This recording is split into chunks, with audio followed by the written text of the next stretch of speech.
Gracias, muy buenos días a todos. Estamos en la primera mesa, experiencias de intervención, gestión del patrimonio en otras ciudades, y voy a leer una breve semblanza del doctor Ned Kaufman.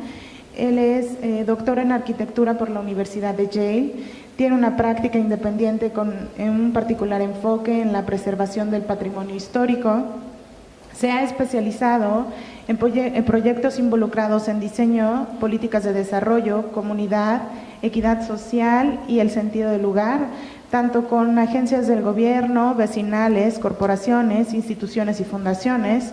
Fue director de Preservación Histórica de la Sociedad del Arte Municipal de Nueva York y en 1998 fundó Place Matters, El Lugar Importa, un programa social para descubrir y proteger lugares que son importantes para las diversas comunidades de Nueva York. Es catedrático de Historia de la Arquitectura en la Universidad de Chicago y en el programa de Preservación Histórica en la Universidad de Columbia. Tiene diversos ensayos y libros sobre el patrimonio y el lugar, y sin más le doy la palabra al doctor. Tiene 25 minutos porque ya vamos recortados de tiempo. Gracias. Y para mí es un gran honor estar aquí en mi ciudad preferida en el mundo y estar con ustedes. Qué público tan impresionante por un evento sobre la conservación del patrimonio. Disculpe. Y para mí también, yo soy neoyorquino. Nací y crecí en la ciudad y en varias épocas viví en 8 zonas distintas de la ciudad. Y entonces para mí agradezco la oportunidad de compartir unas observaciones sobre el patrimonio, sobre la conservación en mi ciudad de Nueva York. Lo siento, ustedes tendrán que perdonar mi español, que no es de lo mejor, pero hacer el intento. Y Nueva York no hay una... Podemos...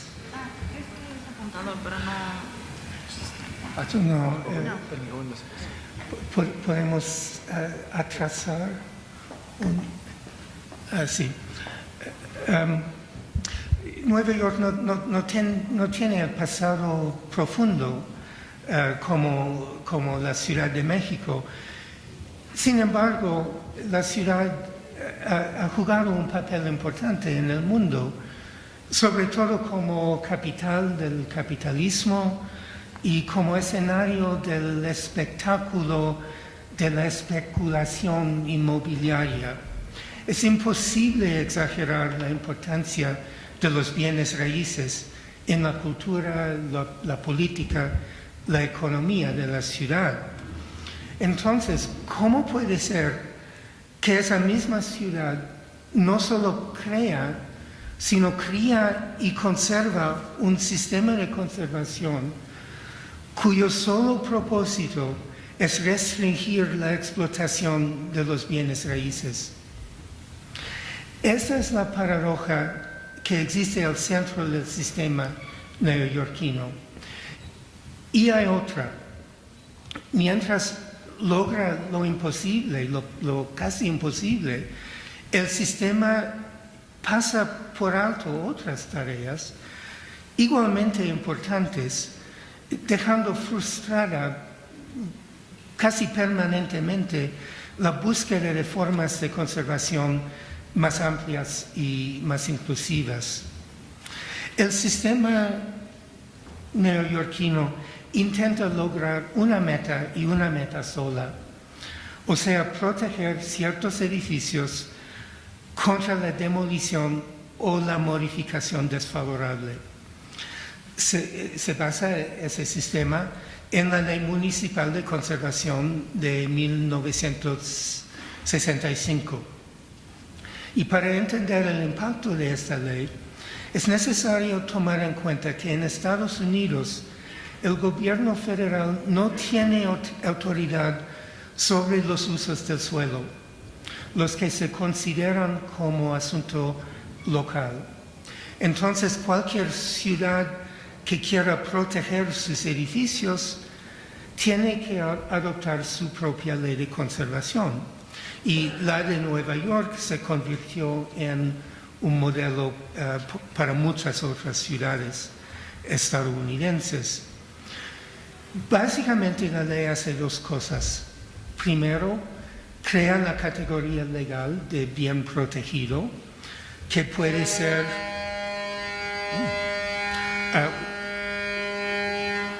un edificio individual o un distrito o un interior o un paisaje. Y segundo, establece una comisión para designar estas entidades protegidas y para adjudicar pedidos para modificarlas. Ahora hay más de 1.300 edificios individuales, 109 distritos, 10 paisajes y 115 interiores protegidos, que suman en total unos 30.000 entidades distintas. Y obviamente el manejo de lo protegido se ha convertido en una tarea bastante grande. ¿Qué significa en la práctica designar un bien como protegido? No prohíbe la modificación, sino sí la somete al juicio de la comisión, que decide cada pedido según si sería apropiado o no. Es el estándar de la ley, apropiado. No cabe duda que este proceso ha logrado mucho para conservar la arquitectura histórica de la ciudad. En el vecindario de Brooklyn Heights, por ejemplo, un vecindario mayormente del siglo XIX, grandes edificios multifamiliares empezaban a reemplazar las casas antiguas en los 50 y los 60. Y sin la ley, esa tendencia hubiera seguido hasta reemplazar todo el vecindario, pero la ley intervino y ahora todavía tenemos el ambiente del siglo XIX. La ley también salvaguarda monumentos, tanto monumentos como distritos. Anteriormente los propietarios pudieron demoler la Penn Station, la famosa y magnífica estación de ferrocarril, después de la ley, entendiendo que no pudieron demoler la otra gran estación de Grand Central, pidieron permiso a insertar una torre que hubiera destrozado el interior que se ve. Pero este pedido la comisión lo rechazó. Y décadas después, en vez de arruinar la estación, los propietarios invirtieron millones de dólares en restaurarla. Un éxito tremendo. La comisión no siempre prohíbe. Aprueba cada año un gran número de proyectos, incluso nuevos edificios adentro de los distritos históricos. Y en este asunto también su papel ha sido generalmente positivo. Desde principios, la comisión favorecía una expresión contemporánea de valores arquitectónicos, pero siempre bien contextualizados con el distrito. Y este enfoque produjo en los 70 este monumentico en Brooklyn Heights. Unos años después, esta casa en Greenwich Village. Y en los 90, en el distrito Soho. Cada una obra típica de un arquitecto bien conocido, importante, y al mismo tiempo muy bien contextualizada con el distrito. Y el proceso que produce tales resultados a veces puede ser muy conflictivo y extendido. Por ejemplo, antes de aprobar este edificio en un distrito comercial del siglo XIX, la Comisión rechazó toda una serie de propuestas malísimas, dejando al propietario sin opciones aparte de proponer un diseño mejor, que al final lo hizo. Hoy día parece que el enfoque de la Comisión ha cambiado y que en vez de contextualizar, prefiere chocar. Hace 3 años, en el distrito de Greenwich Village, distrito del siglo XIX, un promotor propuso este edificio multifamiliar y obviamente no tiene nada que ver con el distrito. Sin embargo, el arquitecto explicó a la comisión que su diseño compartiría con el distrito cierta calidad de idiosincrasia y por eso sería apropiado y la comisión lo aprobó. Y obviamente esa tendencia hacia la no contextualizada afecta a muchas otras ciudades hoy día. La diferencia es que en Nueva York tenemos esa tradición de diseño bien contextualizado y ojalá la Comisión vuelva pronto a sus propios precedentes.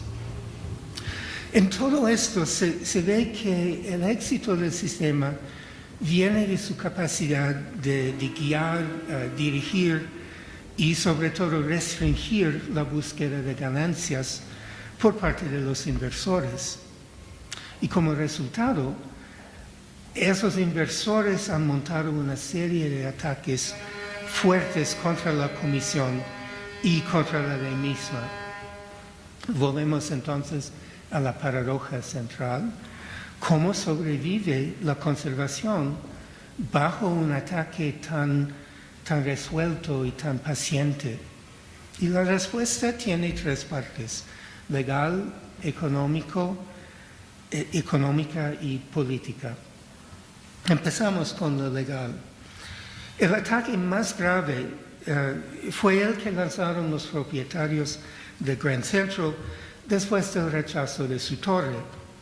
Afirmaron que la comisión no tuviera el derecho de disminuir el valor de su propiedad en tal manera y que la ley misma era ilegítima. La demanda llegó a la Corte Suprema, que opinó en favor de la comisión. Y esa decisión marcó una victoria clave para la conservación, no solo por todo el país, no solo en establecer la legalidad de la ley, sino también en reducir las bases de otros ataques en el futuro. Después de Grand Central, los ataques no intentarían eliminar, sino disminuir el poder de la ley y de la comisión. Segundo, lo político. A pesar de la oposición de los grandes inversores y propietarios, la ley cuenta con una base de apoyo fuerte en los vecindarios protegidos. Esa masa de apoyo se organiza en una red de ONGs que están siempre listas a defender la ley. Y muchos distritos tienen sus propias ONGs. Todos usan actividades sociales para construir redes de conexiones y de poder. Y algunas de estas ONGs son muy poderosas.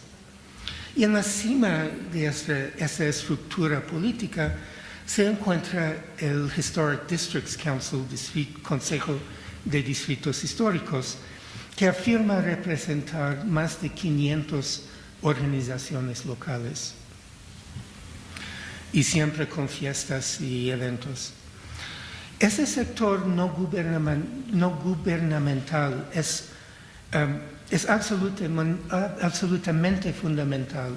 Sin él, el sistema no funcionaría. ¿Y qué explica esa base de apoyo? Aunque nadie quiere entregar su propiedad a la regulación del gobierno, muchos propietarios sí aceptan la jurisdicción de la comisión y con mucho gusto, porque protege su propiedad contra los abusos de sus vecindarios. Además, los dueños pequeños creen, a diferencia de los empresarios grandes, que el estatus protegido aumenta y no reduce el valor de su propiedad. Y tercero, llegamos a lo económico. Desde los 70, los valores de los inmuebles en Nueva York generalmente han ido siempre subiendo. Y por esto, los emprendedores, tanto como los propietarios pequeños, han tenido casi siempre la expectativa de ganar al final, aunque fuera menos de lo que hubieran ganado sin la ley.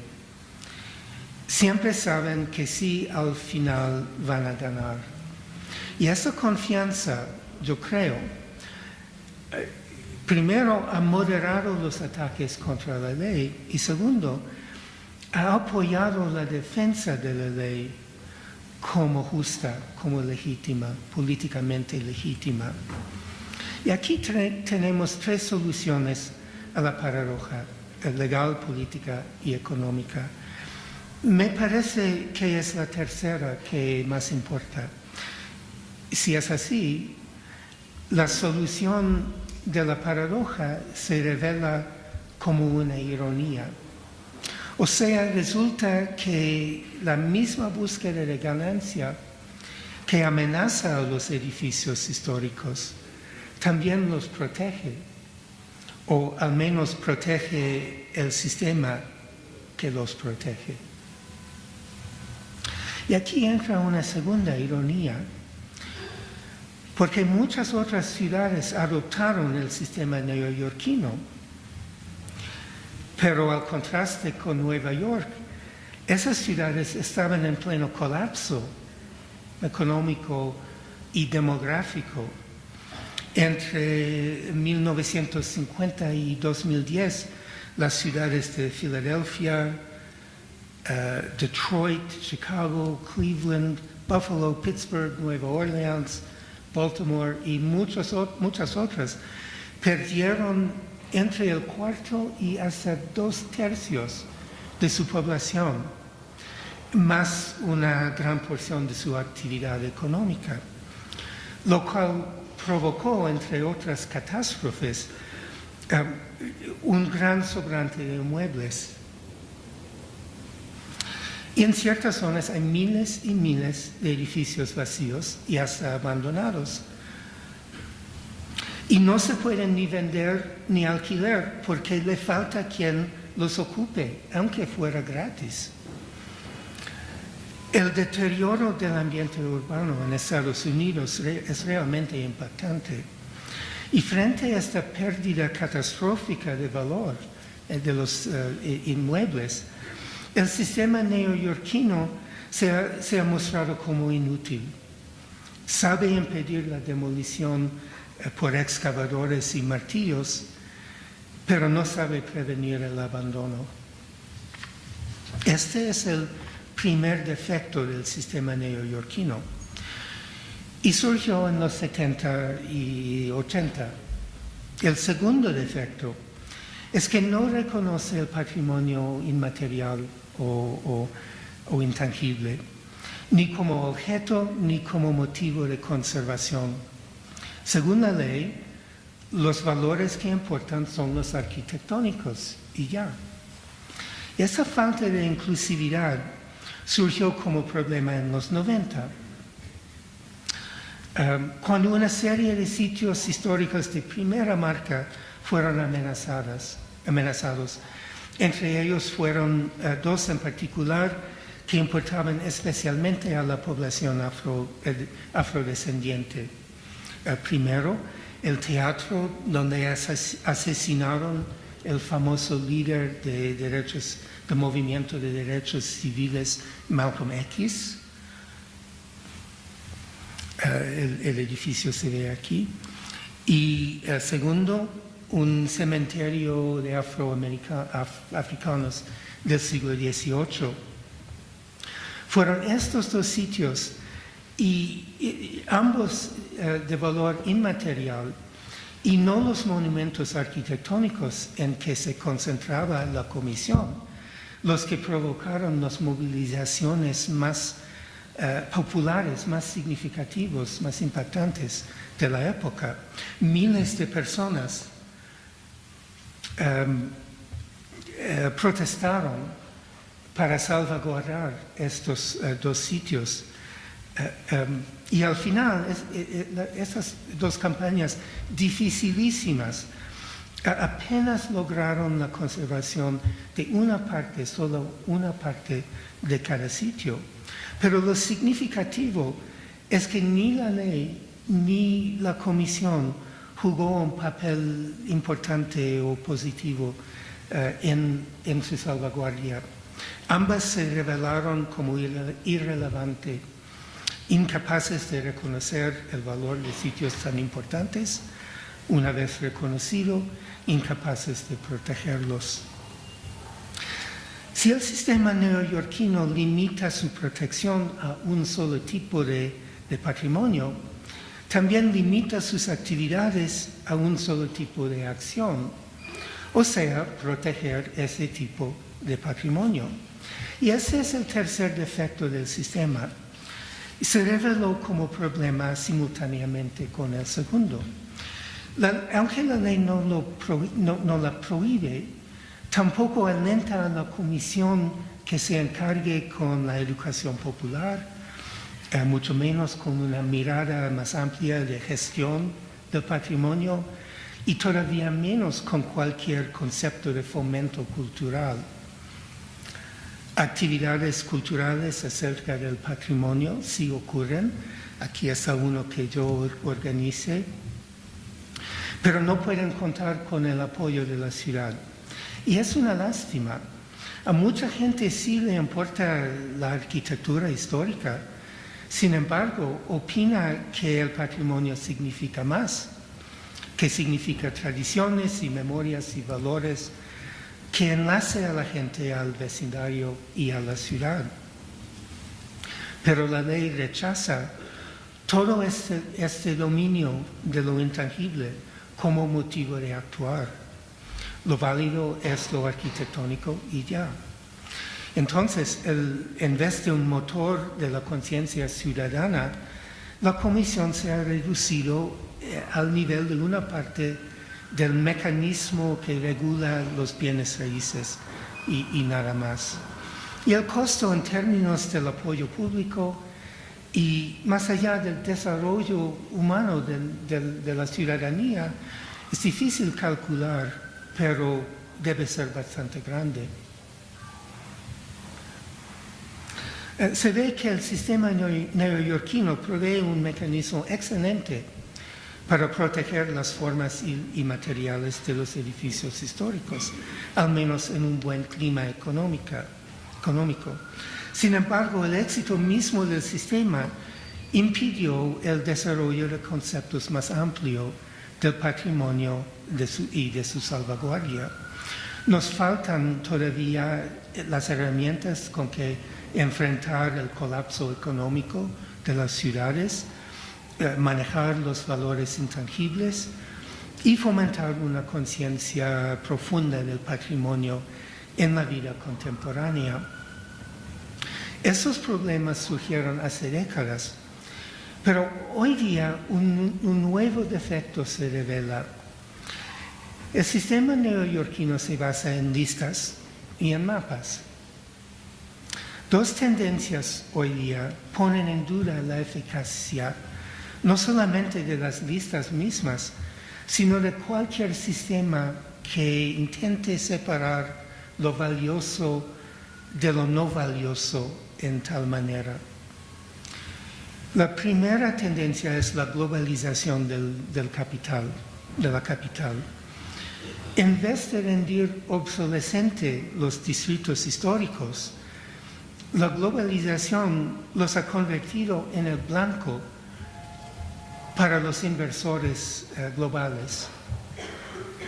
El resultado es que los promotores buscan lotes, no adentro de los distritos, aquí está Soho, a la izquierda, por ejemplo, sino justamente pegados. Y en esa manera pueden construir edificios de altura que sacan los beneficios del distrito sin entregarse a la regulación de la ley. Dentro del distrito, la comisión nunca aprobaría un edificio tal como este. Justamente afuera no tiene jurisdicción. Aunque el impacto de esta torre sobre el distrito histórico es igual que si estuviera justamente adentro. Y contra esta nueva amenaza, ni las listas ni los mapas sirven. La segunda tendencia también es global. Hablo del cambio climático. ¿Qué tiene que ver el clima con la política de la conservación urbana? 3 puntos aclaran el tema. Primero, como sabe todo el mundo, tenemos que reducir las emisiones de gases de impacto invernadero muy rápidamente y sobre todo en los países más industrializados como Estados Unidos. Segundo, los edificios constituyen el sector que ofrece las reducciones más profundas, más rápidas y más económicas. Y tercero, será la conservación de los edificios que ya existen y no la construcción de nuevos edificios la que nos permitirá realizar estas reducciones que necesitamos. Este tercer punto resulta del costo de la construcción en términos de energía y de emisiones. Ese costo es tan alto que ningún nuevo edificio, no importa lo verde que sea, se puede justificar mientras existe un solo edificio que sirva. Entonces, para evitar, no para bajar, sencillamente para evitar un aumento de emisiones, tendremos que limitar estrictamente la construcción de nuevos edificios, sobre todo en los países más desarrollados. Y para lograr esa meta, necesitaremos una política de conservación que salvaguarde el número máximo de edificios, o sean históricos o no. Obviamente, un enfoque que delimita la protección por mapas y listas no puede lograr esta meta, porque la misma lista que protege una parte del ambiente urbano enmarca el resto como destrozable. El cambio climático, yo opino, desencadena cambios patrimoniales. El clima no distingue entre lindo y feo. Lo único que le importa es el carbón y si se quema o no. Y ese carbón, el carbón que se encarna en los edificios, o sean históricos, lindos, feos, nuevos, antiguos, no importa, ese carbón se ha convertido en un patrimonio que merece y que urge ser protegido. Y entonces, si la globalización de la capital apunta a la necesidad de crear nuevas formas de protección, el calentamiento global la urge. En el pasado, el sistema neoyorquino sirvió bastante bien con sus listas y mapas. Después aparecieron defectos tanto económicos como culturales. Hoy día nuevos desafíos surgen y renden obsolescente el sistema neoyorquino, tanto como muchos otros. Y hoy día es la hora de inventar nuevos. Gracias. Ahora me toca presentar al arquitecto Mauricio Di Martina. Él es arquitecto por la Universidad de Florencia, ha realizado más de 200 restauraciones en monumentos importantes en Italia, ha participado en proyectos de investigación con el Consiglio Nacional de Investigación en el ámbito de conservación de monumentos, fue director y fundador del Instituto de Restauración de Milán, director y cofundador del Centro de Investigación para la Conservación de Roma, ha sido maestro en temas de restauración de la arquitectura y en nuestro país ha estudiado los materiales en edificios históricos en la Ciudad de México. Le doy la palabra. Sí, quiero agradecer antes de empezar la maestra María Bustamante por la invitación y como decía también el doctor Kaufmann, quiero agradecer por la paciencia que quieran dedicarme para mi español. Yo, más que hablar de experiencias en una otra ciudad en Italia, quiero hablar un poco más de cómo se gestiona el patrimonio cultural en Italia, con algunos ejemplos de ciudades, claramente, por supuesto. Y en esta breve ponencia he elegido un poco asuntos que pensaba podían ser interesantes por el caso México y por los problemas de conservación del patrimonio en el DF. Empiezo con un poco el marco legislativo en Italia para entender un poco también los sujetos responsables en Italia de la tutela, de la salvaguarda de la valorización del patrimonio. En Italia se empieza en el 1939 con dos leyes fundamentales para la conservación del patrimonio. Una era para la conservación de las cosas y la otra para la conservación de áreas. Y muchas leyes después del 1939 y que van a terminar en el 2004 con una ley orgánica de los bienes culturales que llamamos el Código Urbani. Urbani era el ministro de Beni Culturali de aquel entonces. Y por primera vez se ponen juntas las leyes sobre el paisaje y las del patrimonio cultural. El patrimonio cultural, así una definición, esta no voy a leerla, es justo para mi memoria, para decir que los bienes culturales en Italia son muchísimos, como tipos de bienes culturales. Son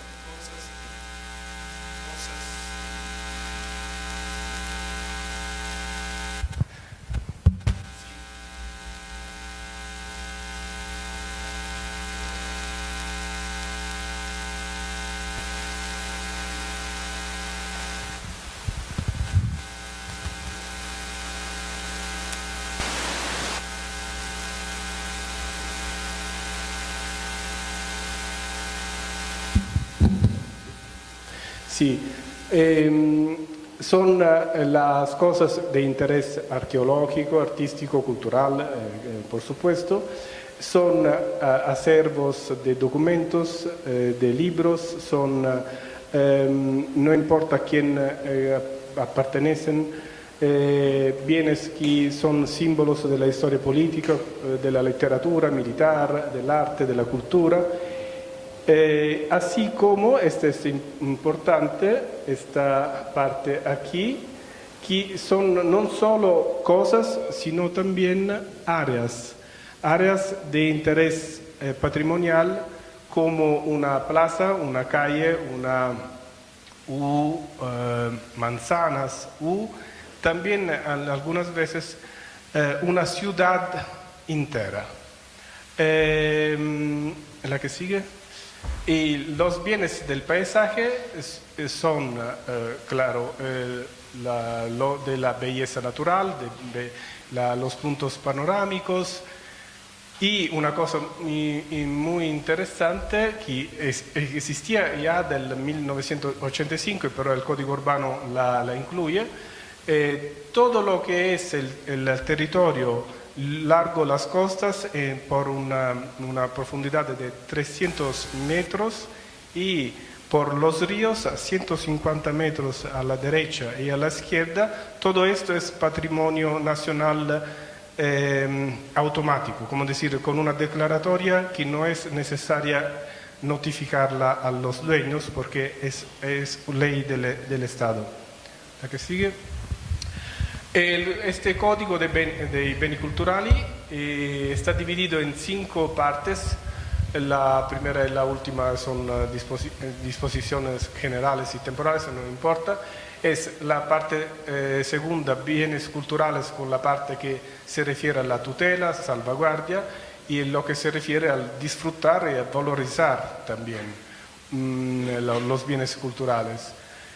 Bienes del paisaje también, y una parte muy importante que vamos a ver más adelante, las sanciones, porque no se puede salvaguardar y gestionar el patrimonio sin las sanciones. La que sigue.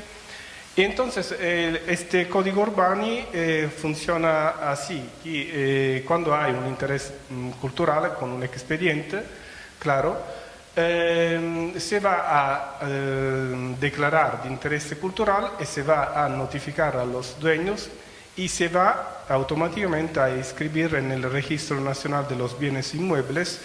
Entonces la declaratoria, que es claro una limitación a la propiedad, ¿no? Al uso de la propiedad, va a seguir el bien, va a seguir el bien de interés cultural, por supuesto. Brevemente, en Italia los sujetos responsables de gestionar los bienes culturales son por casi todo el Ministerio de Beni Culturali, que nace en el 1975 y es el principal sujeto que hace no solo las leyes, sino con los órganos periféricos, no sé, los órganos de apoyo en todas las regiones. El ministerio va a gestionar el patrimonio a todos los niveles de protección y también de visto bueno cuando hay la necesidad de modificar los bienes culturales. Entonces, el ministerio, las regiones, cada región, que son 21 en Italia, tiene distintas provincias, se llaman provincias, donde hay en cada provincia una superintendencia de beni culturali, que es como aquí el INA y el INBA, que son los sujetos que van a dar el visto bueno para cuando un dueño quiere hacer modificaciones en un bien declarado de interés cultural. Y después tenemos también los ayuntamientos, que en Italia son más que 8.000, que es el principal interlocutor del ciudadano cuando va a pedir una autorización para la modificación de su bien. Claro, los ayuntamientos es importante, ahora vamos a ver, porque no es solo lo que recibe y da a la superintendencia y envía a la superintendencia por el visto bueno. Es también cada ayuntamiento responsable de la planeación, porque tenemos la que sigue, así vamos a... el ministerio hace lo que se refiere a las declaratorias, a las leyes, claro, pero no se dedica, no se ocupa, no es responsable de la planeación urbana. La planeación urbana es una tarea de los ayuntamientos. Digo esto porque el patrimonio es también tarea la conservación de los ayuntamientos, porque la planeación es importante, porque a través de la planeación se puede también conservar de otra manera. Y ahora vamos a ver cómo. Los principales instrumentos de los ayuntamientos cuando van a planear y entonces a generar instrumentos de protección son el piano particolarizado del centro histórico, que se refiere solo a los centros históricos y se llama instrumento actuativo de un piano regulatorio general que creo que es como el Programa General de Desarrollo Urbano en México. Los planes de recuperación, donde hay áreas urbanísticamente dañadas por miles y miles de razones, que puede ser abandono, tejido urbano social muy comprometido por hechos históricos, y la construcción de infraestructuras. Y entonces áreas que tienen, como decir, la necesidad de una atención particular.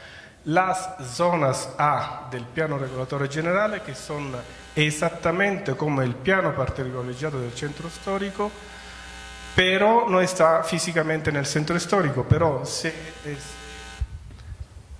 se trata y como el centro histórico a nivel de protección. Y las zonas B del piano general, que es como, puede ser que no tiene, pasa algo con el micrófono, que puede ser que no tiene áreas con mucho patrimonio, pero tiene un tejido urbano consolidado que quieren cuidar, que quieren proteger. ¿La que sigue? Este es todo esto se hace en el marco de un programa general de desarrollo urbano, que es, claro, el piano regulatorio general. Este es el caso de Roma, donde en un estudio de la ciudad se va a definir las áreas de la ciudad histórica, de la ciudad consolidada y de la ciudad a reestructurar. La que sigue, este es un caso de una pequeña ciudad cerca de Turín.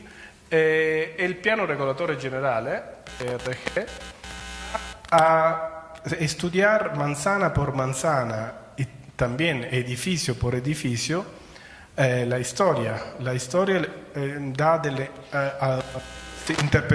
interpretaciones de crecimiento urbano, y todo lo que es preliminar a establecer los criterios y los niveles de protección de cada manzana, no solo de cada área, de cada manzana, y vamos a ver más adelante de cada edificio. Por ejemplo, esto en un tejido, este es como una zona B, donde no hay necesariamente un patrimonio así como, ¿no?, reconocido, pero tiene también un valor porque el tejido urbano, la continuidad, que ahora vamos a ver qué valor tiene, necesita algunas reglas. Como decir que la protección no es solo no hacer nada, la protección es también interpretar y transformar, interpretar y construir, interpretar y como decir, en el respeto de un análisis histórico, de una interpretación y de una visión de cómo este bien va a vivir con nosotros y con las generaciones futuras, cómo puede ser modificado. Un ejemplo de piano particolarizado de centro histórico, que es el instrumento más fuerte a nivel jurídico, a nivel urbanístico y arquitectónico. Se hace un levantamiento a escala 1 a 200 de todas las plantas bajas. Esto porque es importante definir lo que está detrás de las quintas teatrales del paisaje urbano, porque cada tipología de construcción genera una forma urbana. Aquí una iglesia, aquí un teatro o algunos edificios de media burguesía más importantes de lo que tienen más interés comercial. Aquí, ¿no? el frente estrecho es un indicador, ¿no? de interés a tener un frente comercial. Y entonces, esta relación entre el uso y la forma urbana, que llamamos la relación entre morfología de los edificios y la tipología de los edificios, es muy importante porque es lo que da el alma a las ciudades.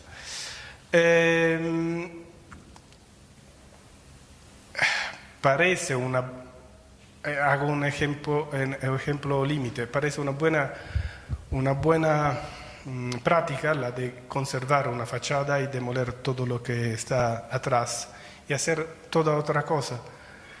Yo creo que el reto de los arquitectos, de los urbanistas, de los ingenieros profesionales es de encontrar esta relación, de reinterpretar esta nueva armonía entre la ciudad del teatro, ¿no? del paisaje, y la del uso, porque esta relación muy importante, lo que decía Ludovico Quaroni, un urbanista en Italia, que cada ciudad es una obra de arte colectiva cuando la civitas, el urbs, cuando la ciudad física y la ciudad social viven en armonía.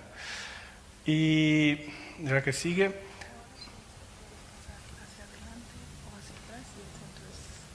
Sí, gracias. Y esta, justo para destacar este concepto, una manzana puede ser llenada con 4 edificios, entonces tenemos una percepción de la calle con espacios privados o con la generación de espacios públicos. Aquí solo con un edificio torre al centro tenemos esta percepción o esta. Aquí con un patio central que es un poco la ciudad más consolidada, aquí que nos recuerda puede ser las ciudades jardín.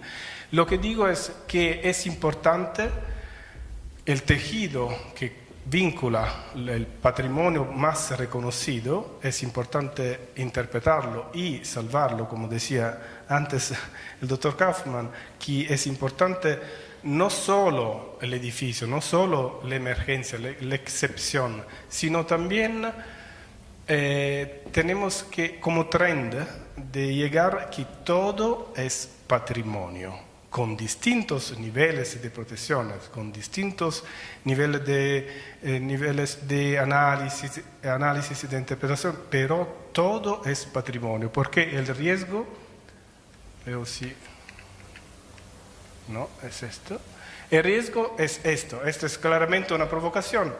El riesgo es que nuestro cuidar, nuestra atención hacia el patrimonio más importante nos puede llegar a tener patrimonio decontextualizado totalmente y que no es claramente lo que queremos hacer. Un paso atrás hacia la planeación. Esto, por ejemplo, es un ejemplo de zona A.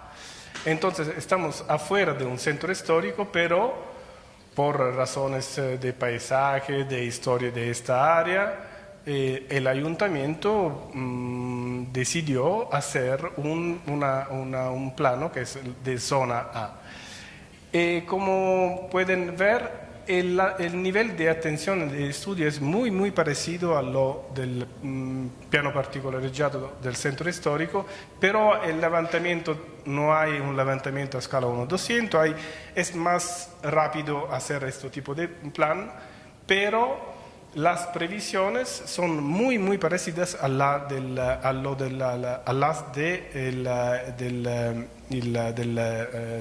piano particolareggiato del centro histórico. Y vamos muy rápidamente a ver qué dice un piano particolareggiato del centro histórico, qué dice un plan de zona A. Por ejemplo, aquí estamos en un centro de 100.000 habitantes en Sicilia, en Ragusa, y por ejemplo, puedo aumentar este volumen porque los criterios me dicen que esto es valor, una continuidad en una altura, aquí. Situación antes y después. Aquí me dice, puede ser que este balcón es un elemento extraño a esta tipología. Bien, tú puedes hacer esto. No tienes que hacer esto, puedes hacer esto y limpiar la fachada. Unos ejemplos. Aquí, quiero hacer una terraza en mi propiedad. Bien, tú puedes hacerla, pero es valor esto, el frente. Entonces, no solo la altura, sino también cómo termina el techo. Aquí también la misma cosa, pero con una proporción. Tú no puedes hacer una terraza por todos los metros cuadrados. Y también aquí tienes que conservar el frente. Otros casos, vamos muy rápidamente, justo para decir, un nivel de atención en una zona que no es monumental, pero da el contexto a los monumentos que están en esa zona. Aquí el dueño quiere hacer una cochera, bien, esta es un poco la indicación, puedes hacerla con este tipo de modificaciones. Aquí hay 2 arcos originarios, bien, no puedes hacer un arco más grande, tienes que conservar. No me gusta mucho esta solución propuesta, pero puede ser que es el resultado de un análisis, de una interpretación. Aquí, por ejemplo, tú tienes un ambiente con una bóveda, no puedes hacer una escalera, realizar una escalera perpendicularmente a las líneas generatrices. Son también indicaciones a los dueños y a los profesionales y a los servidores públicos cuando van a estudiar para un visto bueno la presentación de un proyecto de modificaciones. Voy muy rápidamente porque me dicen que tenemos que respetar el tiempo. Aquí, claro, ¿no? Cuando es posible uniformar una fachada y esto es ejemplos para decir que anexo a un piano de zona A o de piano de regulador o de piano particolareggiato del centro histórico hay indicaciones también que van a este nivel. No puedes así ¿cómo se llama? Un elemento que vaya así o que pueda hacer esto. No, tienes que encontrar un elemento vertical donde esconderlo, o si no lo encuentras, puedes sacar las techas, porque esto hace parte del lenguaje de esa área y no es extraño. Y materiales, lenguajes y todo esto. Voy rápidamente. ¿Y quién no respeta esto? ¿Qué va a pasar?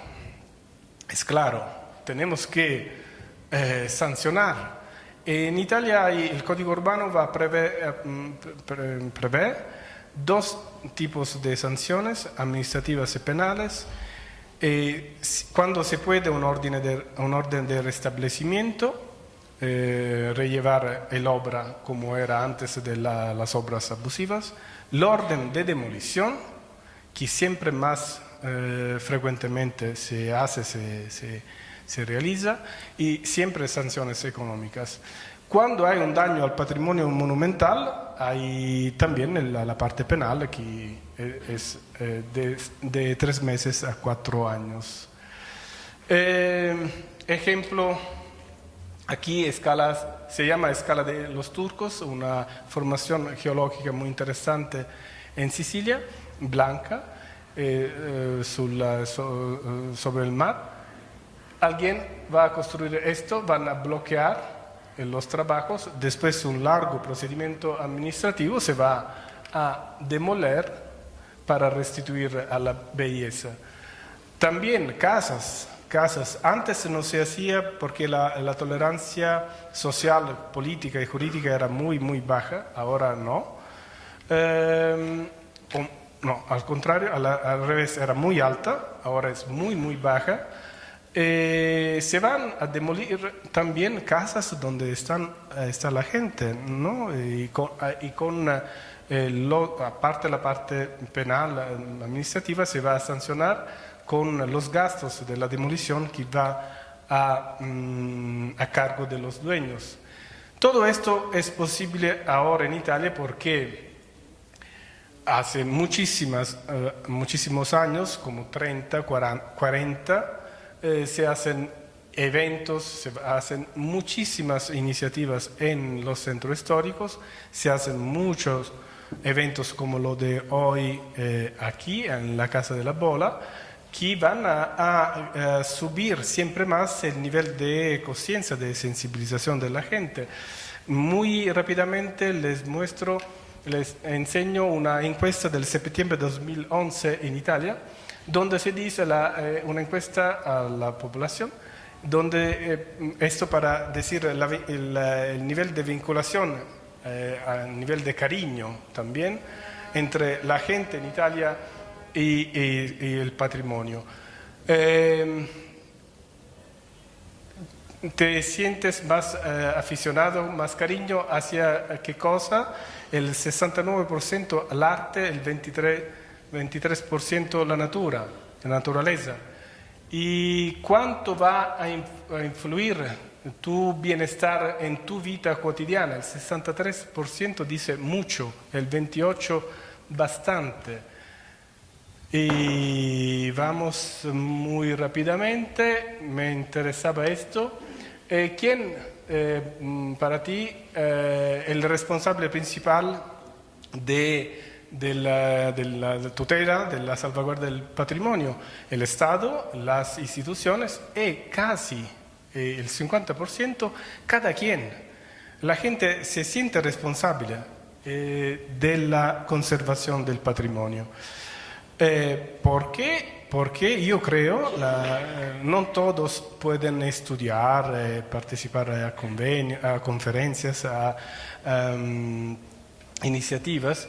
Es un problema de sentir la experiencia del bienestar. Esto tenemos también que encontrar un nuevo lenguaje para enseñar esta posibilidad de sentirse mejor en el medio de la belleza. No sé si conocen la teoría de las ventanas rotas, que es muy interesante, especialmente aquí en el caso de Ciudad de México, que una ventana rota, si la dejamos rota, va a generar un sentido de inseguridad en la población, un sentido de descuidado y hacia comportamientos delictivos. Esto es muy, muy importante porque es como decir, el contrario de esto es cuidar. Yo creo que esto puede ser también un ejemplo de educación a la gente para cuidar el patrimonio, los espacios abiertos, porque ya no es tiempo de pensar a una nueva ciudad, tenemos que trabajar en nuestras ciudades y no es tiempo de pensar en ciudades ideales. Y entonces tenemos que hacer como con el bisturí, como los cirujanos, individuar áreas homogéneas, individuar cómo entrar en mecanismos de mercado, por qué están abandonados los edificios, por qué, probablemente porque estamos siempre consumando suelo, tenemos que hacer una política que va a reconsolidar tejidos ya existentes. Y este es un ejemplo en Florencia, esta es la parte más del 800, una instalación militar se convierte en un área de exposición, una feria, elementos de reconexión como el verde, arqueología industrial que se convierte en casas para los estudiantes. Tenemos que encontrar nuevos elementos de conexión para rescatar áreas degradadas, porque yo creo que tenemos como trend, como decía antes, empezar a pensar que todo es patrimonio. Muy brevemente, porque tengo aquí quien me dice de terminar. Y en Italia se piensa que no se hace bastante para la conservación del patrimonio, pero pienso que todo lo que ha funcionado hasta ahora y está funcionando es una legislación bastante eficiente, una normatividad clara y fácil de respetar, una concertación entre las distintas instituciones involucradas, un control administrativo y en campo, porque es importante, ¿no?, controlar lo que pasa, una preparación administrativa y cultural de los servidores públicos responsables que es siempre más alta, un respeto de la legalidad, un consenso cultural y político, una difusión de estudios sobre el patrimonio, un aumento, esto es importantísimo, de las capacidades técnicas de los arquitectos, ingenieros e empresas, porque en este momento casi todos hemos estudiado la expansión urbana, demoler y reconstruir. Esto es un nuevo reto, lo de reinterpretar el patrimonio construido para transformarlo. Reconocimiento de los valores entre los ciudadanos y políticas que limitan el consumo de nuevo suelo para edificar, porque para las políticas de los centros históricos y de las ciudades, si vamos siempre a permitir la expansión, estamos abandonando el patrimonio, la ciudad consolidada y los centros históricos. Entonces tenemos que concertar esas dos políticas. Antes de terminar, dos palabras que he tenido siempre cuando he preparado esta ponencia. Continuidad, que quiero dejar en este patio en este momento, continuidad y legalidad. Continuidad en el tejido histórico, esto es valor. Continuidad en la acción política y administrativa. Continuidad en no considerar el patrimonio de serie A y patrimonio de serie B. Continuidad en la posibilidad de recorrer a nivel peatonal más que se puede, porque no se puede disfrutar ningún patrimonio con el auto o con el avión. Tenemos que sorprendernos caminando. Y legalidad con reglas claras, reglas ciertas, certeza de los derechos y respeto de la legalidad. Y sanciones que tenemos que aplicar con ánimo, con coraje, porque si no, no se puede salvaguardar nada. Estoy en los tiempos. Muchas gracias. Ahora voy a presentar al doctor Luis Fernando González Escobar. Él es profesor asociado y en la actualidad director de la Escuela del Hábitat de la Facultad de Arquitectura de la Universidad Nacional de Colombia, sede Medellín, donde fue también coordinador académico de la maestría en Hábitat, arquitecto constructor con maestría en estudios urbanos regionales y doctorado en historia en la Facultad de Ciencias Humanas y Económicas de la Universidad Nacional de Colombia, investigador de larga experiencia en los temas de patrimonio, territorio y cultura, ya sea de manera individual o como investigador asociado o coordinador académico en grupos pluridisciplinarios de la Universidad Nacional y de Antioquia en Medellín. Le doy la palabra. Bueno, muchas gracias a la Fundación, a María, por la invitación.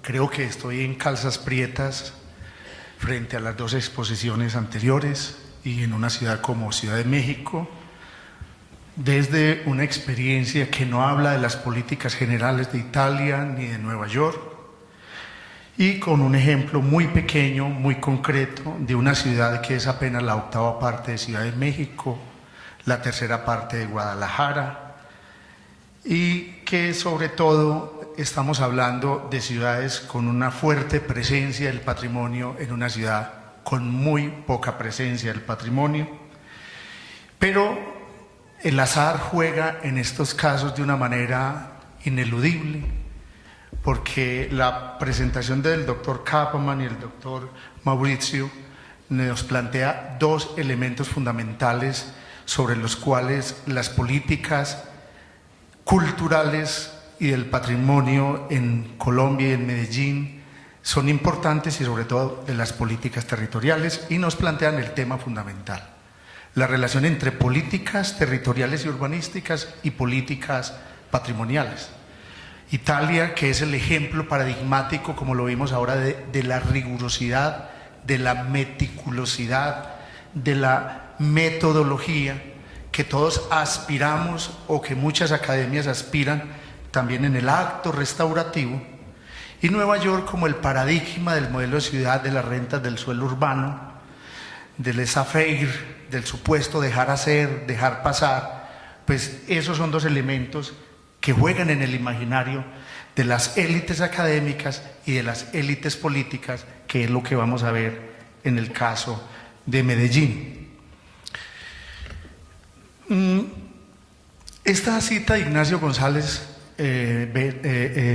me parece importantísima, porque el patrimonio, la memoria no son estáticas, sino siempre son móviles, y siempre el presente va sobre el pasado para encontrar una nueva significación de ese pasado en el presente.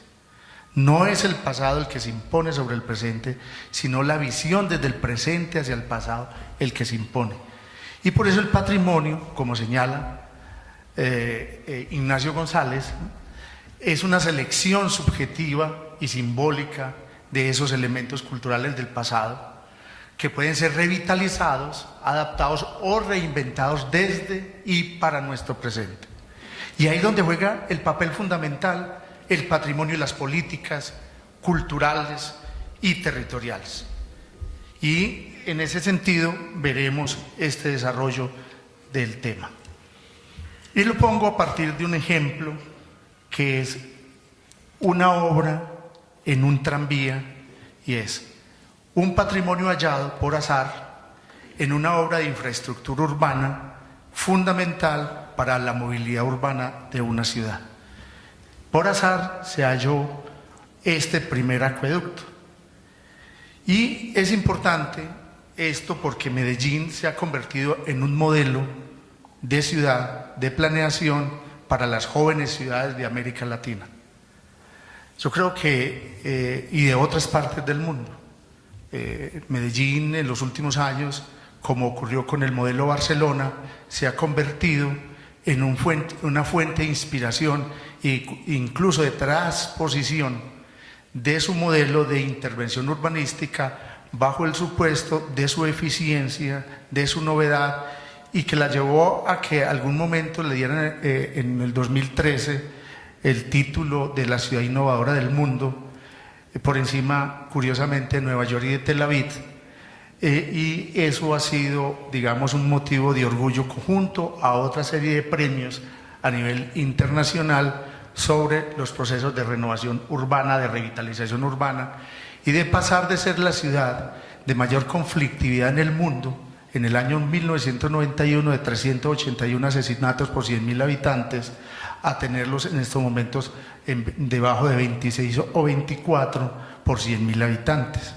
Y se pasó en muchas administraciones, especialmente desde el 2004 al presente, a ser ejemplo paradigmático y ser sede, por ejemplo, del Foro Urbano Mundial en abril del 2014, Ciudades para la Vida este año, etcétera, etcétera.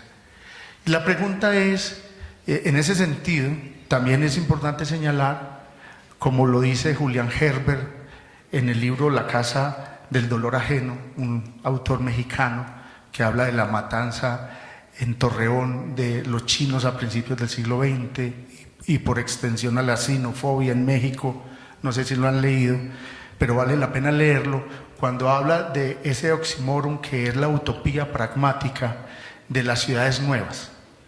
Torreón es una ciudad nueva, surge de la nada y de esa manera, bajo el reformismo liberal, en el porfiriato, hace y se crece una ciudad de un momento a otro y es la gran novedad y el gran crecimiento. Medellín, sin ser una ciudad nueva, sí forma parte de ese reformismo, de esa utopía pragmática, de ese reformismo liberal que a partir del desarrollo económico, de la infraestructura, determina una gran riqueza, un desarrollo industrial, pero a la vez una enorme inequidad social y una enorme pobreza, como ocurre y lo señala Julián Herbert en ese maravilloso libro de La Casa del Dolor Ajeno, publicado este año aquí en México.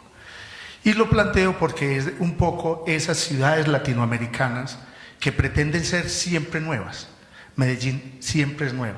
Y la narrativa de la clase dirigente está configurada de eso hacia nuestra nueva Medellín, y siempre aparece la nueva ciudad, que es la narrativa de la clase dirigente. Y así, pero aún así, dice, tiene una historia, pero es una historia muy particular dentro de esa narrativa de lo nuevo, que es lo que vamos a ver acá. Y esa narrativa nace de la priorización que se tiene sobre la infraestructura. Y el modelo de ciudad se construye basado en esa infraestructura. Y hay como ocurre en Italia, etcétera, como ocurre en Nueva York, la política de ordenamiento territorial está definida a partir de la autonomía municipal frente al desarrollo, a las determinaciones del gobierno central o del gobierno nacional.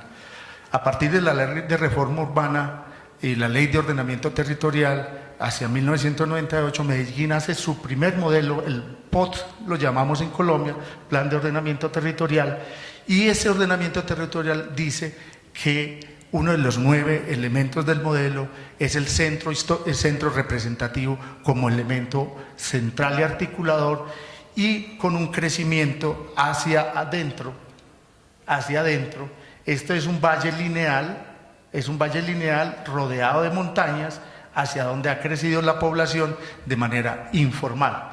Entonces el modelo dice, hay que crecer hacia adentro, teniendo como eje el centro representativo, con un sistema de movilidad que es el sistema de metro, el sistema metro que es la línea A, una línea B del metro y otras líneas de Metro Plus, como el Metrobús de Ciudad de México, más unos metrocables que van hacia las laderas en la zona oriental y en la zona occidental. Ahí entonces la pregunta es, ¿qué papel juega el patrimonio en una ciudad que tiene el imaginario de ser ciudad nueva? ¿Que juega algún papel importante la memoria y el patrimonio? ¿Significa algo para los ciudadanos? ¿Tiene sentido? Ahora hablaba el doctor González del patrimonio como un derecho cultural. Ciudad de México tiene una Procuraduría Ambiental.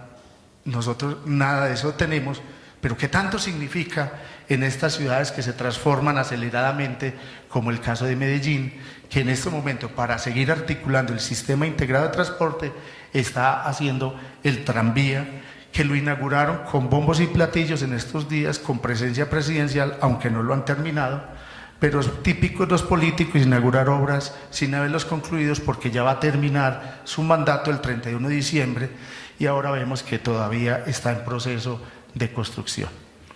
Entonces les cuento un pequeño cuento en medio de ese desamparo del patrimonio. En algún momento estaban demoliendo esta casa y unos estudiantes de arquitectura de mi facultad, haciendo un ejercicio académico, les dijeron unos vecinos chismosos, debajo de esa casa encontraron unos subterráneos que probablemente tiene algo del pasado. Y el imaginario se desató, todo el mundo pensó en tesoros. Y en el proceso de demolición entramos furtivamente con la ingenuidad de una persona que cuidaba y logramos tomar fotos. Rápidamente las montamos en la red y rápidamente esto se volvió un escándalo mediático. Ese escándalo mediático llevó a encontrar algo que nos llenaba de incertidumbre, pero también de enorme preocupación. Si no se paralizaba la demolición de la obra, no podríamos saber qué había en los bajos. Y mientras tanto los medios de comunicación, las redes sociales, Facebook, etcétera, fueron multiplicando el efecto y llegó de Medellín a Bogotá Televisión Nacional, Prensa Nacional, Radio Nacional, entrevistas en directo a los estudiantes. En mi caso particular nunca me han entrevistado tanto y me volví una estrella mediática en ese momento, especulando qué podría ser lo que había en los bajos de ese sótano. Se decía que de pronto había sido zona para guardar pólvora o dinamita en las guerras civiles del siglo XIX, fusiles, la antigua planta a vapor del municipio de Medellín, etcétera, etcétera. Y eso generó tal efecto que el Instituto Nacional de Antropología e Historia obligó a la empresa del metro y a los contratistas del tranvía a parar y a exigir que cumpliera la normativa nacional. No había normativa local que impidiera la demolición, pero la normativa nacional decía que toda obra que tuviera una extensión de X kilómetros debería tener arqueología de rescate. Por eso se salvó, pero no por las normativas locales, y entonces a través de la arqueología se contrató un grupo multidisciplinario encabezado por un arqueólogo que se llama Pablo Aristizábal, del cual fue asesor histórico, y y además se le obligó a la empresa del metro, pese a el enojo de algunos contratistas que consideraban que eso no valía la pena, que ellos habían tumbado en España, eran contratistas españoles, cosas más valiosas de la época romana, incluso visigoda, y que una cosa reciente de 100 años o más no tendría sentido porque eso tan nuevo no tendría valor. Pero nosotros respaldamos bajo el argumento que son ciudades jóvenes y su historia, por más jóvenes que sean, son su propia historia. Y en ese sentido se habló también no solo de hacer la investigación in situ, donde se estaba haciendo la demolición, sino hacer toda la arqueología de rescate a lo largo de la obra del tranvía, en el contexto del tranvía, en el entorno. Y aquí entramos al tema contextual como elemento fundamental en el patrimonio y la memoria. En el proceso de rescate se pudo encontrar cosas muy mínimas o muy interesantes a su vez, que nos hablan de los elementos de cotidianidad. Y ahí es donde comienza a hablarse de que el patrimonio material e inmaterial no son desligados, sino que van imbricados, que van en una simbiosis. A través de esa arqueología podemos encontrar el utillaje y elementos importados de las vasijas, del utillaje doméstico, del menaje doméstico, que nos habla de la vida cotidiana de la ciudad a finales del siglo XIX, de las burguesías que importaban locería de Inglaterra, de Francia, de Bohemia, etcétera, etcétera. Y entramos también a la técnica y la materialidad del ladrillo y de las formas constructivas, el trabajo de cantería muy simple, etcétera, pero que era importante. Pero ¿qué fue lo más extraordinario de todo este hallazgo? que lo enlazamos con todos los procesos de la ingeniería y la arquitectura del siglo XIX en la ciudad de Medellín. Cuando está surgiendo una nueva materialidad, una nueva forma de hacer, una nueva forma de construir, un cambio en los procesos constructivos tecnológicos de la ciudad. Ahí comenzábamos a asociarlo y encontramos que esta construcción tenía una temporalidad y que lo iba enlazando con otros procesos urbanos. Este es Antonio J. Duque, el ingeniero que contrató al municipio de Medellín para hacer lo que se llamaba el desarenadero del acueducto de la ciudad. Entonces hay un contrato a través, sumamos arqueología, investigación de archivo, investigación de campo, de contextualización urbana, y en esa suma pudimos encontrar que el desarenadero era lo que el imaginario pensaba que eran grandes tesoros. Era el tesoro y la memoria en otro sentido, de la manera en que la ciudad había establecido una relación con el agua, y nos replanteaba toda una historia importantísima de su materialidad, de su tecnología, que es importantísimo. La tecnología no está hecha en el aire, sino sobre soportes, sobre los procesos y sobre las materialidades. Y ahí jugaba un papel muy fundamental este señor Antonio J. Duque, quien había construido de las primeras edificaciones urbanas que habían renovado la antigua arquitectura de una materialidad vegetal, de tapia, de bareque, etcétera, a una de ladrillo, aumentando en altura, y los rasgos constructivos de este desarenadero eran los mismos que había implementado. Pero lo importante era cómo la ciudad había establecido esa relación con el agua, bajo los discursos higienistas que pasaban del discurso neohipocrático al discurso pasteriano, es decir, la medicina había transformado, los médicos higienistas habían transformado las prácticas de la habitabilidad urbana, entendiendo el agua no simplemente como un recurso, sino como una forma fundamental de transformación del cuerpo individual y del cuerpo colectivo. La medicina neohipocrática hablaba de cosas, no era la medicina pasteriana, y hablaba de cosas como el éter, como lo etéreo, porque no se sabía qué había en el agua, y entonces comenzaba a hacer algunas prácticas, y una era la decantación. Y por eso el desarenadero, eran unos tanques de decantación que estaban aquí. Uy, carajo, me ha acabado una... tanques de decantación eran fundamental y transformaban todas las prácticas sobre el agua en la ciudad. Y esto implicó que la presión obligara a la empresa del metro a construir una nueva estación, que era la que estaba planteada para el lote donde estaban demoliendo las casas, que incluyera, ¿no es cierto?, un pabellón del agua y una caja que enmarcara los vestigios arqueológicos, y entonces la plaza, en vez de ser una plaza anodina de una estación cualquiera, se convierte en un valor agregado de la ciudad, en donde va a haber un plus cultural, histórico y de memoria, con un museo alrededor que incluye los rescates arqueológicos a lo largo del tranvía. Pero hasta el momento eso es la parte. Ustedes ven que la charla llama la parte y el todo. Y viene el éxito de la parte, es el fracaso del todo. Sobre el eje de Ayacucho, que es una calle histórica donde antes teníamos un tranvía, comienza un proceso de demolición porque no hay una política integral, y entonces nos entregan un solo mito con la restauración y la plaza del pabellón del agua, mientras los inmobiliarios, los promotores hicieron su fiesta. No se ha construido todavía el tranvía y ya aparecían estas arquitecturas detestables, de bajísima calidad arquitectónica, de áreas mínimas, e incluso subvirtiendo la normativa alrededor de esto. Dentro del modelo de Medellín, este es el nuevo modelo del Plan de Ordenamiento Territorial, habla de áreas de intervención estratégica, y una de ellas del centro de la ciudad, y en esta la normativa incluye el patrimonio, y se habla de un plan de intervención del centro con unas estrategias que buscan supuestamente articular todos estos elementos patrimoniales, algunos declarados como bienes de interés cultural nacional, otros de bienes de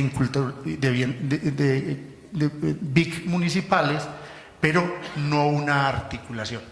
Obviamente lo que les mostré es una normativa que llegó tarde, porque solo fue aprobada en el 2014, y quienes intervinieron, tanto desde la planeación municipal como desde los particulares, lo hicieron desde las lógicas de las rentas del suelo urbano, y por lo cual incluso sacaron o incluyeron bienes de interés cultural municipal para favorecer un proyecto de movilidad urbana, pero no un proyecto de intervención paisajística de la ciudad, cultural, etcétera, sabiendo de que a lo largo, aquí no se alcanza a ver, está un conjunto de elementos patrimoniales como la iglesia San José de finales del 18 y del 19 y principios del 19, donde hay una estación que no le hace honor a esta intervención porque el diseño urbanístico no es una maravilla, lo mismo el Paraninfo, que es el antiguo claustro franciscano, etcétera.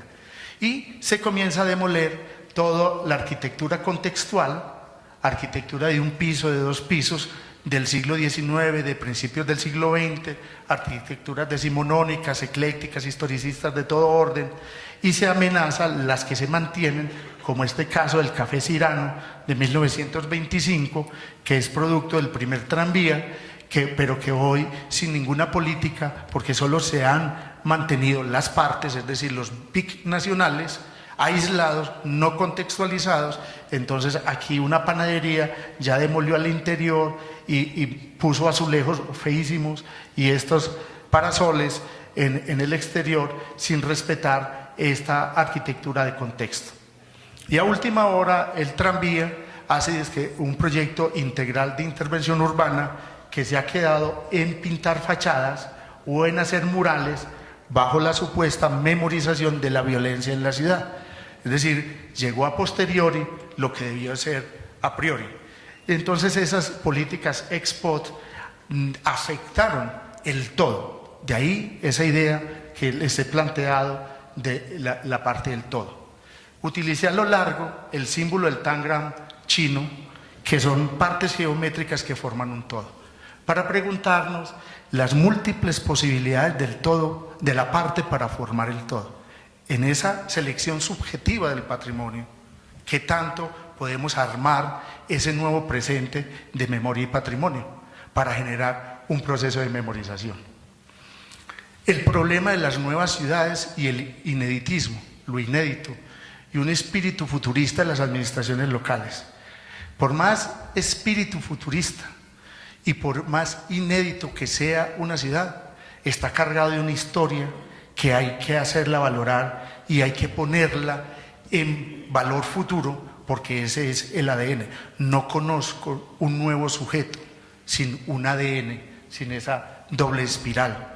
Y los individuos y las ciudades tienen ADN, tienen doble espiral, y por eso no se puede hablar de futuro sin pasado. La premura del tiempo que ha priorizado la movilidad urbana y las grandes intervenciones de infraestructura vial y de movilidad que genera esa afectación. Mauricio decía ahora de lo importante del recorrido urbano peatonal. Yo creo que uno no puede ser pasajero del metro y a la vez ser paisajero, como decimos nosotros, ver paisaje urbano si no es un recorrido peatonal.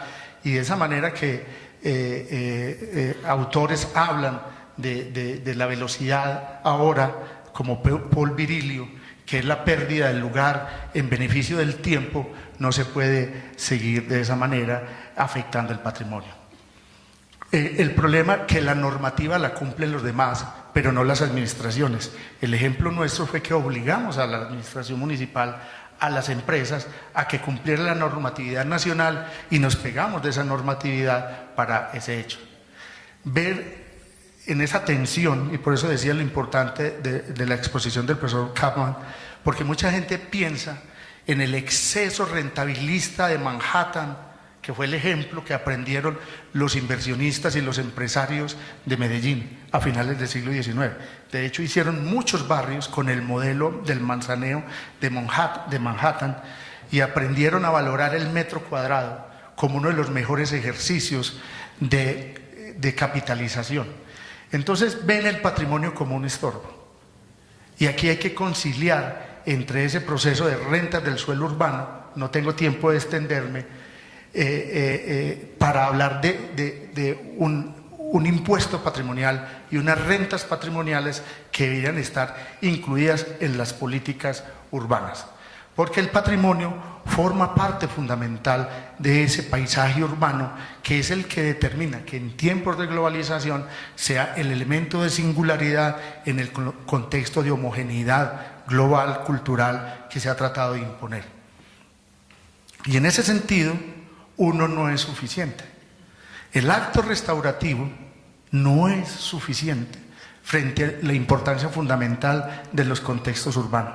Creo que hemos sido, los tres expositores, hemos insistido en el valor de esas arquitecturas contextuales, no patrimoniales, pero que son los que definen las condiciones de singularidad del entorno y no del individuo.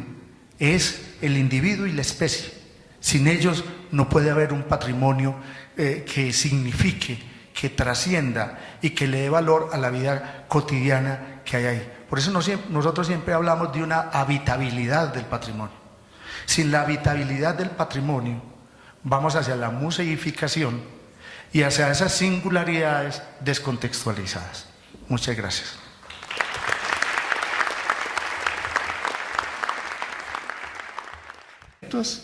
Incluso nuevos edificios adentro de los distritos históricos. Y en este asunto también su papel ha sido generalmente positivo. Desde principios, la Comisión favorecía una expresión contemporánea de valores arquitectónicos, pero siempre bien contextualizados con el distrito. Y este enfoque produjo en los 70 este monumentico en Brooklyn Heights. Unos años después, esta casa en Greenwich Village. Y en los 90, en el distrito Soho. Cada una obra típica de un arquitecto bien conocido, importante, y al mismo tiempo muy bien contextualizada con el distrito. Y el proceso que produce tales resultados a veces puede ser muy conflictivo y extendido. Por ejemplo, antes de aprobar este edificio en un distrito comercial del siglo XIX, la Comisión rechazó toda una serie de propuestas malísimas, dejando al propietario sin opciones aparte de proponer un diseño mejor, que al final lo hizo. Hoy día parece que el enfoque de la Comisión ha cambiado y que en vez de contextualizar, prefiere chocar. Hace 3 años, en el distrito de Greenwich Village, distrito del siglo XIX, un promotor propuso este edificio multifamiliar y obviamente no tiene nada que ver con el distrito. Sin embargo, el arquitecto explicó a la comisión que su diseño compartiría con el distrito cierta calidad de idiosincrasia y por eso sería apropiado y la comisión lo aprobó. Y obviamente esa tendencia hacia la no contextualizada afecta a muchas otras ciudades hoy día. La diferencia es que en Nueva York tenemos esa tradición de diseño bien contextualizado y ojalá la Comisión vuelva pronto a sus propios precedentes. En todo esto se ve que el éxito del sistema viene de su capacidad de guiar, dirigir y sobre todo restringir.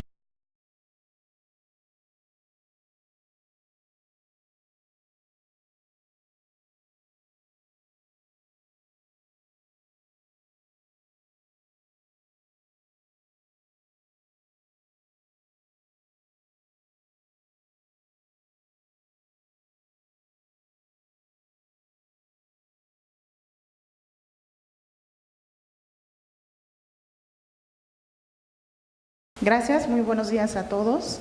Estamos en la primera mesa, experiencias de intervención, gestión del patrimonio en otras ciudades, y voy a leer una breve semblanza del doctor Ned Kaufman.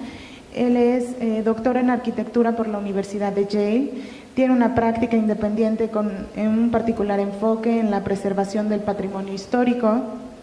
Se ha especializado en proyectos involucrados en diseño, políticas de desarrollo, comunidad, equidad social y el sentido del lugar, tanto con agencias del gobierno, vecinales, corporaciones, instituciones y fundaciones.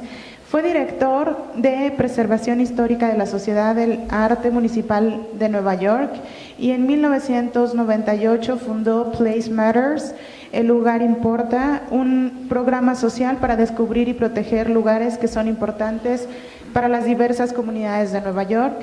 Es catedrático de Historia de la Arquitectura en la Universidad de Chicago y en el programa de Preservación Histórica en la Universidad de Columbia. Tiene diversos ensayos y libros sobre el patrimonio y el lugar, y sin más le doy la palabra al doctor. Tiene 25 minutos porque ya vamos recortados de tiempo. Gracias. Y para mí es un gran honor estar aquí en mi ciudad preferida en el mundo y estar con ustedes. Qué público tan impresionante por un evento sobre la conservación del patrimonio. Disculpe. Y para mí también, yo soy neoyorquino, nací y crecí en la ciudad y en varias épocas viví en 8 zonas distintas de la ciudad. Y entonces para mí agradezco la oportunidad de compartir unas observaciones sobre el patrimonio, sobre la conservación en mi ciudad de Nueva York. Lo siento, ustedes tendrán que perdonar mi español, que no es de lo mejor, pero hacer el intento. Y Nueva York no hay una... Podemos...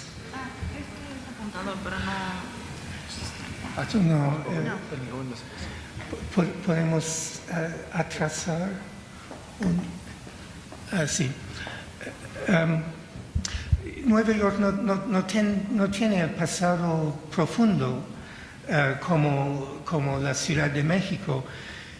Sin embargo, la ciudad ha jugado un papel importante en el mundo, sobre todo como capital del capitalismo y como escenario del espectáculo de la especulación inmobiliaria. Es imposible exagerar la importancia de los bienes raíces en la cultura, la política, la economía de la ciudad.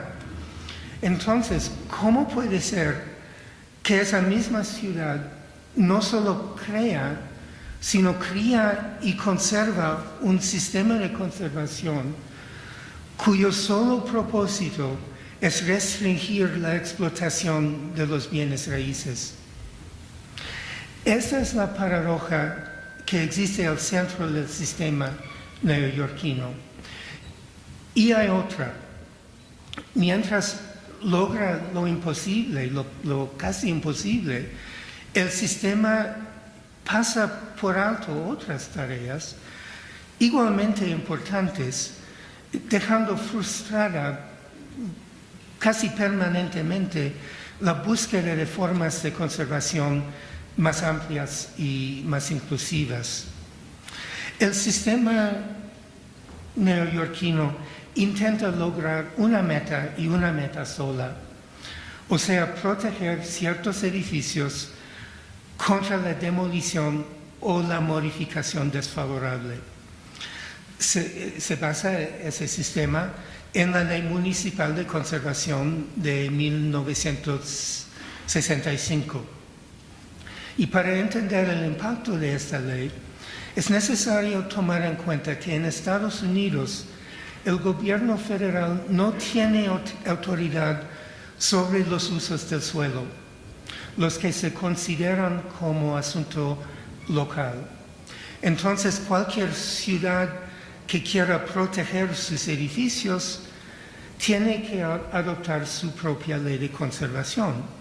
Y la de Nueva York se convirtió en un modelo para muchas otras ciudades estadounidenses.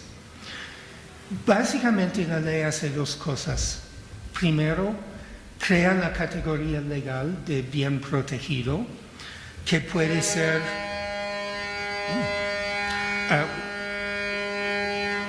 un edificio individual o un distrito o un interior o un paisaje, la búsqueda de ganancias por parte de los inversores.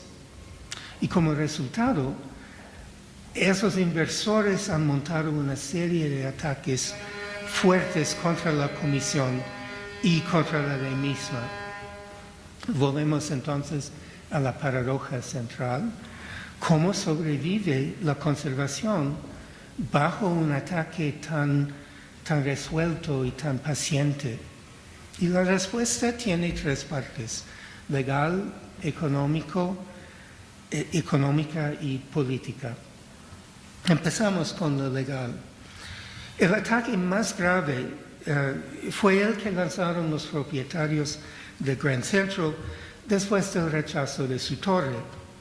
Afirmaron que la Comisión no tuviera el derecho de disminuir el valor de su propiedad en tal manera y que la ley misma era ilegítima. La demanda llegó a la Corte Suprema, que opinó en favor de la Comisión.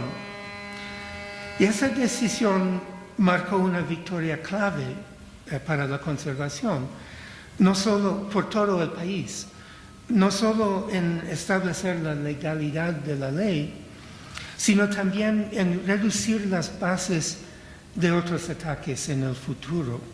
Después de Grand Central, los ataques no intentarían eliminar, sino disminuir el poder de la ley y de la Comisión. Segundo, lo político. A pesar de la oposición de los grandes inversores y propietarios, la ley cuenta con una base de apoyo fuerte en los vecindarios protegidos. Esta masa de apoyo se organiza en una red de ONGs que están siempre listas a defender la ley.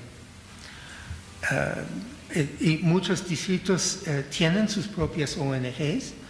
Todos usan actividades sociales para construir redes de conexiones y de poder. Y algunas de estas ONGs son muy poderosas. Y en la cima de esta estructura política se encuentra el Historic Districts Council, Consejo de Distritos Históricos, que afirma representar más de 500 organizaciones locales, y siempre con fiestas y eventos. Ese sector no gubernamental es absolutamente fundamental. Sin él, el sistema no funcionaría. ¿Y qué explica esa base de apoyo?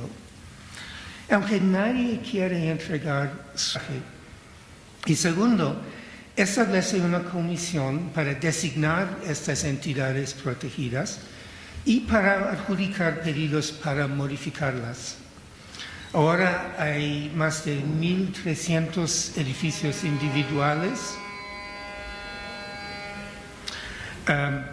109 distritos, 10 pasajes y 115 interiores protegidos, que suman en total unos 30.000 entidades distintas. Y obviamente el manejo de lo protegido se ha convertido en una tarea bastante grande. ¿Qué significa en la práctica designar un bien como protegido? No prohíbe la modificación, sino sí la somete al juicio de la comisión, que decide cada pedido según si sería apropiado o no. Es el estándar de la ley, apropiado. No cabe duda que este proceso ha logrado mucho para conservar la arquitectura histórica de la ciudad. En el vecindario de Brooklyn Heights, por ejemplo, un vecindario mayormente del siglo XIX, grandes edificios multifamiliares empezaban a reemplazar las casas antiguas en los 50 y los 60. Y sin la ley, esa tendencia hubiera seguido hasta reemplazar todo el vecindario, pero la ley intervino y ahora todavía tenemos el ambiente del siglo XIX. La ley también salvaguarda monumentos, tanto monumentos como distritos. Anteriormente los propietarios pudieron demoler la Penn Station, la famosa y magnífica estación de ferrocarril, después de la ley, entendiendo que no pudieron demoler la otra gran estación de Grand Central, pidieron permiso a insertar una torre que hubiera destrozado el interior que se ve. Pero este pedido la comisión lo rechazó. Y décadas después, en vez de arruinar la estación, los propietarios invirtieron millones de dólares en restaurarla. Un éxito tremendo. La comisión no siempre prohíbe, aprueba cada año un gran número de proyectos